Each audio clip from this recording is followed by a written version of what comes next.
Hello guys, welcome to our channel. இன்னைக்கு வீடியோவில் நம்ம என்ன பார்க்க போகிறோம்னா, ஒன் பீஸ் ஈஸ்ட் ப்ளூ சாகாவுடைய ரீகேப் தான் பார்க்க போகிறோம். ஸோ இத்தனை நாளாக வந்து தியரிஸ் கவர் பண்ணிட்டு இருந்ததில்ல, இப்போ அதில் இருந்து கொஞ்சம் ஒதுங்கி நார்மல் ஒன் பீஸ் கண்டென்ட்ஸை ஃபாலோ பண்ணலான்னு இருக்கேன். அஃப்கோர்ஸ் தியரி வீடியோஸும் வரும், அதே போல் மங்கா சாப்டர்ஸோடு சேர்த்து டெய்லி 2 வீடியோவும் நான் அப்லோட் பண்ணுறேன். அண்ட் அது வந்து ஒரு நாள் மிஸ் ஆகலாம், அப்படி இல்லைனா 2 நாள் மிஸ் ஆகலாம், பட் டெய்லி ஒரு வீடியோ கன்ஃபார்மாக வரும். அண்ட் உங்கள் சப்போர்ட்டை கொடுத்தீங்கன்னா நான் அடுத்த அனிமேஸும் நான் எக்ஸ்பிளைன் பண்ணுறேன். அண்ட் அதே போல் வீக்லி ஒன்ஸ் இந்த ஸ்டோரி ரீகேப்ஸை நம்ம பார்க்க போகிறோம். அண்ட் அந்த வகையில் டோட்டலாக 10 வீக்ஸ்க்கு வந்து இந்த சீரிஸ் கண்டினியூ ஆக போகுது. ஐ திங்க் எக்கேடார் முடிஞ்சு இந்த ஒரு சீரிஸ் முடியும்னு நினைக்கிறேன். அண்ட் ரீகேப் பார்க்க வந்துங்க, மறக்காம நம்ம சேனலை சப்ஸ்கிரைப் பண்ணி ஒரு லைக் பண்ணிடுங்க. ஸோ டைம் வேஸ்ட் பண்ணாமல் நம்ம வீடியோவை ஸ்டார்ட் பண்ணிடலாம்.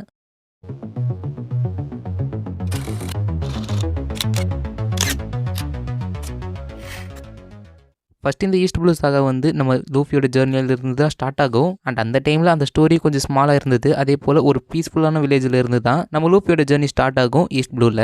அண்ட் அங்கிருந்து அவருடைய ஜேர்னி ஸ்டார்ட் பண்ணும்போதே அவருடைய கோலை செட் பண்ணுறாரு. அண்ட் அவருடைய மெயின் கோல் அப்படின்னு பார்த்தோம்னா பைரேட் கிங் ஆகிறது தான். அண்ட் இந்த கோல் செட் பண்ணதுக்கான ரீசன் நம்ம ஷாங்க்ஸ் மட்டும்தான். ஸோ ஷாங்க்ஸ்ன்ற ஒரு கேரக்டர் நம்ம லூஃபியோட வில்லேஜ்க்கு அடிக்கடி வர நம்ம லூஃபி ஷாங்க்ஸ் ஃப்ரெண்ட் ஆகுறாங்க, அதுவும் லூஃபியோட சின்ன வயசில். ஸோ லூஃபி சின்ன பையனாக இருக்கிறப்ப நம்ம ரெட் ஹேர் ஷாங்க்ஸ் அவருடைய கையை கொடுத்து லூஃபியை சேவ் பண்ணதுனால நம்ம லூஃபிக்கு ஷாங்க்ஸ் ஒரு மென்டராகவே மாறி இருப்பாரு. அதே போல நம்ம லூஃபி என்னையும் உங்களோட கிரூவில் சேர்த்துக்கோங்க அப்படின்னு ஷாங்க்ஸ் கிட்ட கேட்க ஷாங்க்ஸ் வந்து லூஃபி சின்ன பையனா இருக்கிறதுனால அக்செப்ட் பண்ண மாட்டேன்றாரு. அதனாலே நான் உங்களை விட ஒரு பெரிய பைரட்டா மாறி காட்டுறேன் அப்படின்னு நம்ம லூஃபி சொல்ல ஷாங்க்ஸ் அதை அப்ரிஷியேட் பண்ற மாதிரி அவருடைய ஸ்ட்ரா ஹேட்டை நம்ம லூஃபி கிட்ட கொடுத்துருப்பாரு. அண்ட் அதுக்கப்புறமா நான் ஒரு பைரட் கிங் ஆவா அப்படின்னு ஒரு கோலும் செட் பண்ணேன். அவருடைய ஜேர்னியை அவரோட 17th ஏஜ்ல ஸ்டார்ட் பண்றாரு. அண்ட் லூஃபியோட ஜேர்னி ஸ்டார்ட் பண்ணும்போது லூஃபி கிட்ட கம் ஃப்ரூட்டுடைய பவர்ஸ் இருக்கும். இந்த கம் ஃப்ரூட்டுடைய பவர்ஸ் கிடைச்சதுக்கான ரீசனும் நம்ம ஷாங்க்ஸ் தான். அண்ட் அந்த ஒரு டெவில் ஃப்ரூட் சாப்பிட்டதுனால அவரால் ஸ்விம் பண்ண முடியாது, அது அஃப்கோர்ஸ் உங்கள் எல்லாருக்குமே தெரியும். ஸோ இந்த ஒரு பவரை வச்சு அவருடைய ஜேர்னி ஸ்டார்ட் பண்ண அவருடைய மெயின் கோலே அந்த ஒன் பீஸை கண்டுபிடிச்சி பைரட் கிங்காக மாறுறது தான். அண்ட் அந்த ஒன் பீஸ் ட்ரெஷர் அப்படின்றது கோல்டி ராஜர் மறைச்சி வச்சிருக்கிற ஒரு ட்ரெஷர். அந்த ஒரு டைமில் நான் சொல்கிறேன். ஸோ ஃபஸ்ட் டைம் அது பார்க்குறப்ப அது கோல்டி ராஜருடைய ட்ரெஷர் தான் அப்படின்னு எல்லாரும் நினச்சிட்டு இருந்தோம். பட் அந்த ஸ்டோரி கம்ப்ளீட்டாக மாறிடுச்சு.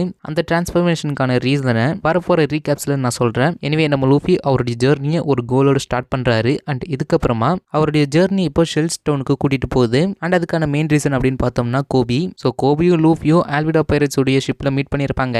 அண்ட் கோபி வந்து ஆல்விடா பைரட்ஸ் உடைய ஸ்லேவாக இருக்க நம்ம லூஃபி இப்போ அவனை சேவ் பண்ணுறான். அது மட்டும் இல்லாமல் லூஃபியை ஷெல் ஸ்டோனுக்கு கூட்டிகிட்டு போகிறான். ஸோ அந்த இடத்துல ஒரு க்ரூவலான மெரைன் ஆஃபீஸர் இருக்கான், அவன் தான் கேப்டன் மார்கன். அவன் தான் அந்த ஷெல் ஸ்டோனை ரூல் பண்ணிட்டு இருக்கான். அண்ட் அதே இடத்துல தான் நம்ம ஜோரோவும் இருப்பான். அண்ட் ஜோரோ வந்து அந்த டைமில் ஒரு பைரட் ஹண்டராக இருப்பான் ஈஸ்ட் ப்ளூவில். ஒன்ஸ் நம்ம லூஃபி ஜோரோவுடைய நேம் கேட்ட உடனே அவனை பார்க்கணும் அப்படின்னு ரொம்ப எக்ஸைட்டடாக இருப்பான். அண்ட் நம்மளும் அந்த கேரக்டர் பார்க்க போகிறோம் அப்படின்னு ரொம்ப எக்ஸைட்டடாக இருக்கேன். அந்த கேரக்டரை ஒரு செயினால் கட்டி போட்டிருப்பாங்க. அதுக்கான ரீசன் கேப்டன் மார்கன் தான். சாரி, அவனுடைய பையன் தானே ஹெல்மி போ. ஸோ கேப்டன் மார்கன் அந்த ஷெல் ஸ்டோனை ரொம்ப க்ரியூவலாக வழி நடத்துவான். அதை தட்டி கேட்டு நம்ம ஜோரோவை செயினால் கட்டி போட்டு வச்சிருப்பாங்க. அண்ட் அப்படிப்பட்ட ஜோரோவை நம்ம லூஃபி மீட் பண்ணுறான். அண்ட் மீட் பண்ணி என்னோட க்ரியூவில் ஜாயின் பண்ணிக்கிறேன் அப்படின்ற மாதிரியும் கேட்குறான். அதே போல் நம்ம லூஃபி ஜோரோ கிட்ட ஏதோ ஒன்று அந்த இடத்துல டிஃப்ரெண்ட்டாக பார்த்துருக்காருங்க. லைக் ஒரு கிரிமினலாக அவரை பார்க்காம லைக் ஒரு மேனாக ஹானர் அண்ட் டிட்டர்மினேஷனை நம்ம லூஃபி ஸ்ட்ராங்காக சென்ஸ் பண்ணியிருக்காரு. அண்ட் அதனாலேயே என்னவோ நம்ம லூஃபி ஜோரோ கிட்ட என்னோட க்ரியூவில் ஜாயின் பண்ணிக்க அப்படின்ற மாதிரி கேட்டிருக்காரு. பட் ஃபர்ஸ்ட் வந்து நம்ம ஜோரோ அதை அக்செப்ட் பண்ணல. அண்ட் அதே டைமில் நம்ம ஜோரோவுடைய பாஸ்ட் அப்படின்னு பார்த்தோம்னா ரீகா அப்படின்ற ஒரு பிரேவ் கேர்ள் கூட ஒரு சிஸ்டர் ரிலேஷன்ஷிப் இருந்திருக்கும் நம்ம ஜோரோக்கு. அண்ட் அந்த கேர்ளுக்கு கொடுத்த ப்ராமிஸ் தான் நம்ம ஜோரோ அவருடைய கோலாகவே செட் பண்ணியிருக்காரு. ஸோ நம்ம லூஃபியை அந்த மெரைன் பேஸ்குள்ளே போய் மார்கனை டிஃபீட் பண்ணுறாரு. அதே போல் நம்ம ஜோரோவையும் ஃப்ரீ பண்ணிடுறாரு. அண்ட் நம்ம ஜோரோவும் லூஃபி கூட சேர்ந்து பயணம் பண்ணலாம் அப்படின்னு முடிவும் பண்ணுறாரு. And at the same time இவங்க 2 பேரும் அவங்களுடைய ட்ரீம்ஸை சொல்லி ஸோ நம்ம லூஃபிக்கு பைரட் கிங் ஆகணும், அதே போல் நம்ம ஜோரோவுக்கு வேர்ல்ட்ஸ் நம்பர் 1 ஸ்வாட்ஸ்மேனாக இருக்கணும். ஸோ இவங்க 2 பேருடைய ட்ரீம்ஸை சொல்லி இவங்களுடைய ஜேர்னியை இப்போ ஸ்டார்ட் பண்ணுறாங்க. அண்ட் லூஃபி ஜோரோவை சேர்த்து அவருடைய ஜேர்னியில் ஃபர்ஸ்ட் ஸ்டெப்பை கம்ப்ளீட் பண்ணிட்டாரு. அண்ட் ஜோரோவை சேர்த்த கையோட அவர் இன்னும் நிறைய க்ரூமெட்ஸுக்கு சர்ச் பண்ணிட்டு இருக்காரு. அப்படிதான் அவங்க இன்னொரு ஒரு ஐலாண்டுக்கு ரீச் ஆக அந்த ஒரு இடத்துல நிறைய பைரட்ஸ் அவங்க பார்க்குறாங்க. அதே போல ஒரு மிஸ்டீரியஸ் யங் உமனை நம்ம லூஃபி மீட் பண்றாரு. அவங்க நேம் தான் நாமி. இவங்க ரொம்ப கிளவரான உமன், அதே போல ஒரு எக்ஸ்பர்ட்டான நேவிகேட்டர் அண்ட் மெயினா ஒரு தீவ். அண்ட் இதனாலேயே அவங்க கேட் பர்க்லர் நாமி அப்படின்ற ஒரு நிக் நேமையும் ஏர்ன் பண்ணியிருக்காங்க. ஸோ நம்ம நாமி லூஃபி அண்ட் ஜோரோ கூட ஒரு டெம்பரரி டீம் அப் பண்ணிக்கிறாங்க. அது ஏன்னா நம்ம லூஃபி அண்ட் ஜோரோடைய ஸ்ட்ரென்த்தை யூஸ் பண்ணி நிறைய டேஞ்சரஸ் பைரட்ஸ் கிட்ட இருந்து அவங்களோட ட்ரெஷர்ஸை திருடலாம் அப்படின்ற ஒரு பிளானோட தான் ஒரு டெம்பரரி டீம் அப் பண்ணியிருப்பாங்க நம்ம நாமி. அண்ட் நாமியோட ஸ்கில்ஸுமே வந்து குறை சொல்கிற மாதிரி இருக்காது. அவங்களுடைய நேவிகேஷன் ஸ்கில்ஸும் சூப்பராக இருக்கும். அண்ட் வெதரும் ப்ரெடிக்ட் பண்ணுவாங்க. அதே போல் அவங்க சிரிக்கிற ஒவ்வொரு ஸ்மைலுக்கு பின்னாடியும் ஒரு பெயின்ஃபுல்லான ஸ்டோரி ஹைட் ஆகியிருக்கு அப்படின்னு நம்மளால் தெரிஞ்சுக்க முடியும். அண்ட் மெயினாக அர்லாங் அப்படின்ற ஒரு நேம் கேட்ட உடனே அவங்களுடைய ஐஸ் வந்து ஒரு குவைட் சேட்னஸை கேரி பண்ண மாதிரி இருக்கும். பட் நம்ம லூஃபி நாமி கிட்ட அதை பற்றிலாம் கேட்டிருக்க மாட்டாரு. சிம்பிளாக அவங்கள ட்ரஸ்ட் பண்ணியிருப்பாரு. அண்ட் இப்போதைக்கு நாமி ஒரு அன்அஃபிஷியல் க்ரூ மெம்பராக நம்ம லூஃபி கூட இருக்காங்க. ஸோ நம்ம லூஃபி, நாமி, ஜோரோ இவங்க 2 பேரும் ஒன்றா சேல் பண்ணிட்டு இருக்கிறப்ப இவங்க ஆரஞ்ச் ஸ்டோனுக்கு அரைவ் ஆவாங்க. ஸோ அந்த ஆரஞ்ச் ஸ்டோனை பக்கி த க்ளோன் அப்படின்ற ஒரு கேரக்டர் கண்ட்ரோல் பண்ணிட்டு இருப்பாரு. அண்ட் பக்கி வந்து ஒரு ஆர்டினரி வில்லன் கிடையாது, ஏன்னா இப்போ அவர் ஒரு எம்பரராகவே மாறி இருக்காரு. ஸோ இவர்கிட்ட சாப் டெவில் ஃப்ரூட் இருக்கும். அண்ட் இந்த ஒரு டெவில் ஃப்ரூட் மூலியமா அவருடைய பாடியை ஸ்பிளிட் பண்ணி பீசஸாக கன்வெர்ட் பண்ணிக்க முடியும். அண்ட் அந்த பீசஸையும் அவரால் கண்ட்ரோல் பண்ண முடியும். இந்த ஒரு பவர் இருக்கிறதுனாலே அந்த டவுனில் இருக்கிற பீப்புள்ஸை நம்ம பக்கி கண்ட்ரோல் பண்ணிட்டு இருப்பான். அண்ட் அவரை தொடுறதுக்கு கூட எல்லாருக்கும் பயமா இருக்கும் அன்டில் நம்ம லூஃபி வர வரைக்கும். So once Luffy step in பண்ண உடனே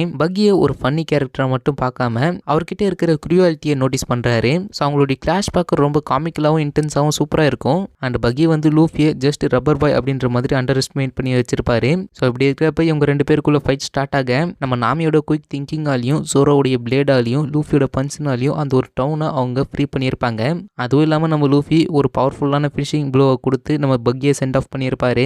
அதே போல் அந்த டவுனில் இருக்கிற பீப்புள் நம்ம லூஃபி மற்ற பைரட் மாதிரி கிடையாது அப்படின்னு அக்செப்ட் பண்ணிப்பாங்க. ஸோ பக்கியை ஃபினிஷ் பண்ணதுக்கு அப்புறமா நம்ம லூஃபி கிரூ வந்து அந்த ஆரஞ்ச் டவுனை விட்டு போவாங்க. அண்ட் அந்த டைமில் நம்ம நாமி லூஃபி யார் அப்படின்ற ஒரு சின்ன கிளிம்ஸ் அந்த ஒரு இடத்துல பார்த்துருப்பாங்க. ஸோ இந்த ஒரு ஆரஞ்ச் டவுன் விட்டு போனதுக்கு அப்புறமா ஒரு குவைட் வில்லேஜான சிரப் வில்லேஜுக்கு நம்ம லூஃபியோட கிரூ போவாங்க. ஃபர்ஸ்ட் அந்த இடத்த பார்க்குறப்ப பெரிய ஹில்ஸு, விண்டிங் ரூட்ஸு இருக்கிற ஒரு பீஸ்ஃபுல்லான பிளேஸாக காமிச்சு தான் அந்த ஒரு ஆர்க்கை ஸ்டார்ட் பண்ணியிருப்பாங்க. ஸோ அந்த ஆர்க்கில் தான் அவங்க ஊசப்பையும் மீட் பண்ணியிருப்பாங்க. ஸோ ஊசப் வந்து ஒரு long nosed young man. And அவர் சொல்கிற பொய்க்காகவே அந்த வில்லேஜில் இருக்கிற யாருக்குமே நம்ம ஊசப்பை பிடிக்காது. பட் அவர் ஏன் போய் சொல்கிறாரு அப்படின்னு அந்த ஆர்க்குடைய எண்ணில் காமிச்சிருப்பாங்க. ஸோ எவ்ரிடேவும் நம்ம ஊசப் பைரட் நம்ம வில்லேஜுக்கு வந்துட்டாங்க அப்படின்னு கத்திட்டு வருவார். பட் உண்மையிலே பார்த்தா அங்கே யாருமே வந்திருக்க மாட்டாங்க. இதனாலே அந்த டவுன் பீப்புள்ஸுக்கு ஊசப் வந்து ஒரு முட்டாள், அதே போல் போய் சொல்கிற ஒரு பையன் அப்படின்ற மாதிரி ஒரு அபிப்பிராயம் வந்துடும். பட் உண்மையிலே ஊசப்புடைய ட்ரீம் அப்படின்னு பார்த்தோம்னா ஒரு பிரேவ் வாரியர் ஆஃப் த சியா மாறணும் அப்படின்றது தான் ஒரு ட்ரீம். லைக் அவருடைய ஃபாதர் யாசப் மாதிரி. அண்ட் யாசப் ஷாங்ஸ் கூட சேல் பண்ணின ஒரு கேரக்டர். அண்ட் இப்போவும் ஷாங்ஸோட கிரீவில் இருக்காரு.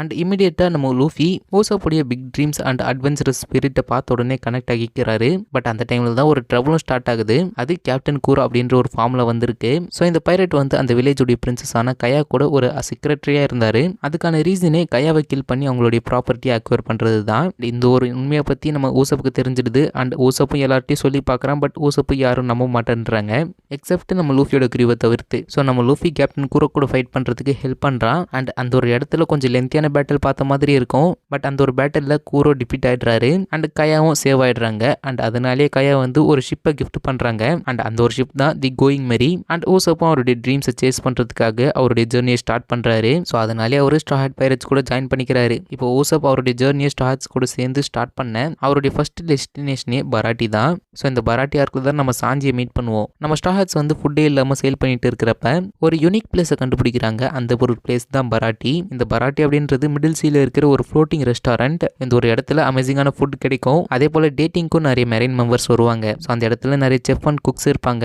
அதில் ஒருத்தர் தான் நம்ம சாஞ்சி. ஸோ இந்த ஒரு கேரக்டர் உமனுக்கு ரெஸ்பெக்ட் கொடுக்குற ஒரு கேரக்டர். அண்ட் அவருடைய ட்ரீம் அப்படின்னு பார்த்தோம்னா ஆல்ப்ளூ அப்படின்ற ஒரு சீயை ஃபைண்ட் பண்ணுறது தான். இந்த ஆல்ப்ளூ அப்படின்றது ஒரு லெஜெண்டரி சி. அந்த ஒரு இடத்துல எல்லா ஓஷன்லேயும் இருக்கிற ஃபிஷ் எல்லாமே டுகெதராக இருக்கும். அண்ட் லூஃபியும் இன்ஸ்டண்ட்டாக சாஞ்சியோட குக்கிங் பேஷனை அட்மையர் பண்ணிக்கிறாரு. பட் அவங்களால பீஸ்ஃபுல்லாக பேசிக்க முடியல. பிகாஸ் அந்த ஒரு பராட்டியை டான் கிரீகோ அட்டாக் பண்ணுறாரு. ஸோ டான் கிரீகோ ஒரு ரூத்லெஸ் பைரட். அண்ட் இந்த ஒரு பைரட் கிராண்ட் லைன்ல இருந்து ரிட்டர்ன் ஆகியிருக்காரு. அதுவும் அவருடைய கிரீவை இழந்துட்டு தான் இந்த ஒரு இடத்துக்கு வந்திருக்காரு. ஸோ பராட்டிக்கு வந்து அவர் ஃபுட்டு டிமாண்ட் பண்ணுறாரு. அதே போல் இந்த ரெஸ்டாரண்ட்டுடைய கண்ட்ரோல் என்கிட்ட தான் இருக்கணும் அப்படின்ற ஒரு ஆர்டரும் போடுறாரு. ஸோ இப்படி பண்ணுறதை பார்த்துட்டு நம்ம லூஃபி அண்ட் சாஞ்சி சும்மாவாக இருப்பாங்க. இவங்க 2 பேரும் பேக் டு பேக் டான் கிரீகோ கூட ஃபைட் பண்ண அது எல்லாமே செஃப் ஜெஃப் பார்த்துட்டு இருப்பாரு.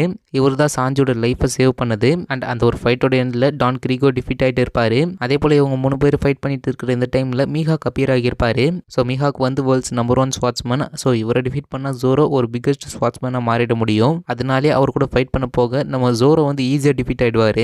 அதுவும் மீஹாக் வந்து ஒரு சின்ன ஸ்வாட் யூஸ் பண்ணி நம்ம ஜோரோ டிஃபீட் பண்ணியிருப்பாரு. அண்ட் அந்த ஒரு இடத்துல நம்ம ஜோரோ நான் இதுக்கப்புறம் டிஃபீட் ஆக மாட்டேன் அப்படின்ற ஒரு ப்ராமிஸை நம்ம லூஃபிக்கு கொடுக்குறாரு.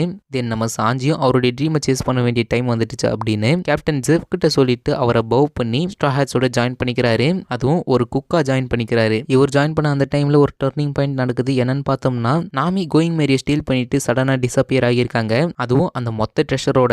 ஸோ லூஃபியும் அவருடைய க்ரூவும் அவங்க எங்கே இருக்காங்க அப்படின்னு சேஸ் பண்ண அவங்க கொஞ்சம் கன்ஃபியூஸ்டாகவும் கொஞ்சம் ஹர்ட்டாகவும் ஆகியிருக்காங்க. பட் உண்மை என்னன்னு தெரிஞ்ச உடனே அது கம்ப்ளீட்டாக மாறிடுச்சு. ஸோ நாமி அவங்களுடைய ஹோம் டவுனுக்கு ரிட்டர்ன் ஆகிட்டாங்க. அவங்களுடைய ஹோம் டவுன் அப்படின்னு பார்த்தோம்னா கோகோயாஷி வில்லேஜ். அதுவுமே ஒரு பீஸ்ஃபுல்லான பிளேஸாக தான் இருந்தது. பட் அந்த ஒரு பிளேஸை அர்லாங் அப்படின்ற ஒரு க்ரூவல் பைரேட் ரூல் பண்ணிட்டு இருக்கான். அதுவும் க்ரூவலான வேலை. ஸோ அர்லாங் அந்த வில்லேஜை இயர்ஸ் கணக்கில் ஸ்லேவாக வச்சிருக்கான். அகைன் அன்டில் நம்ம லூஃபி வர வரையும். ஸோ லூஃபிக்கு நாமி பற்றின ட்ரூத் எல்லாமே தெரிஞ்சிடுது. நாமி லூஃபியை பிட்ரே பண்ணல. ஸோ நாமி வந்து சின்ன வயசுல இருந்து அர்லாங்னால ஃபோர்ஸ் பண்ணப்பட்டு ஒர்க் பண்ணிட்டு இருக்காங்க. அர்லாங்காக மேப் வரைஞ்சி கொடுக்கறது, மணியை திருடி அவங்களுடைய வில்லேஜுக்கு கொடுக்கறது. ஸோ இது எல்லாமே இந்த கோகோயாஷி வில்லேஜுடைய ஃப்ரீடம்காக நம்ம நாமி பண்ணிட்டு இருந்திருக்காங்க. அவங்க திருடின ஒவ்வொரு காயினும் அவங்களுக்காக இல்லை, அவங்களுடைய வில்லேஜுக்காக. ஸோ ஃபைனலாக அர்லாங் சொன்ன டீலை நம்ம நாமி செட்டில் பண்ண அந்த டைமில் அர்லாங் நாமியை பிட்ரே பண்ணிடுவார். ஸோ இவங்க 2 பேருக்குள்ளே இருக்கிற டீல் படி இவ்வளோ மணி கொடுத்தா அங்கிருந்து போயிடணும் அப்படின்றது தான். பட் அர்லாங் அது பண்ணாமல் நம்ம நாமி திருடின எல்லா ட்ரெஷருமே அவர் எடுத்துக்கிட்டு நாமியும் பிட்ரே பண்ணி அந்த வில்லேஜை மறுபடியும் அவர் ரூல் பண்ணிட்டு இருப்பாரு. ஸோ நாமி மனசொடைஞ்சு அழுது உக்காந்துட்டு இருக்கிறப்ப நம்ம லூஃபி அந்த டைம்ல வந்து அவருடைய ஸ்ட்ரா ஹேட்டை நம்ம நாமி கிட்ட கொடுத்துட்டு நம்ம போய் அர்லாங்கை டிஃபீட் பண்ணலாம் அப்படின்னு அவருடைய க்ரூ கிட்ட சொல்லி அந்த க்ரூவை அர்லாங் பைரட்ஸ் கூட ஃபைட் பண்ண கூட்டிட்டு போவாரு. ஸோ ஈஸ்ட் ப்ளூ சாகால மோஸ்ட் பவர்ஃபுல்லான மொமெண்ட்னே நான் சொல்வேன். அண்ட் என்னை பொறுத்த வரைக்கும் அதுதான் ஒன் பீஸ் பார்க்க தோணுன ஒரு மொமெண்ட்டாகவே இருந்தது. அண்ட் நம்ம நாமியும் லூஃபி கிட்ட ஹெல்ப் கேட்க நம்ம லூஃபியும் அர்லாங்கை டிஃபீட் பண்ணிடுவாரு. அதுவும் நம்ம ஓசோப் ஜோரோ சாஞ்சியுடைய ஹெல்ப்போட அவரை டிஃபீட் பண்ணியிருப்பாரு. அண்ட் அர்லாங் பார்க்கை டெஸ்ட்ராய் பண்ணதுனால நம்ம லூஃபிக்கு பவுண்டியும் கிடைச்சிருக்கும். அண்ட் ஃபைனலாக அந்த வில்லேஜும் ஃப்ரீ ஆகிடும். அண்ட் நாமியும் ஒரு தீஃபா இல்லாமல் ஒரு ட்ரூ நேவிகேட்டராக நம்ம ஸ்ட்ராஹட்ஸ் கூட ஜாயின் பண்ணியிருப்பாங்க.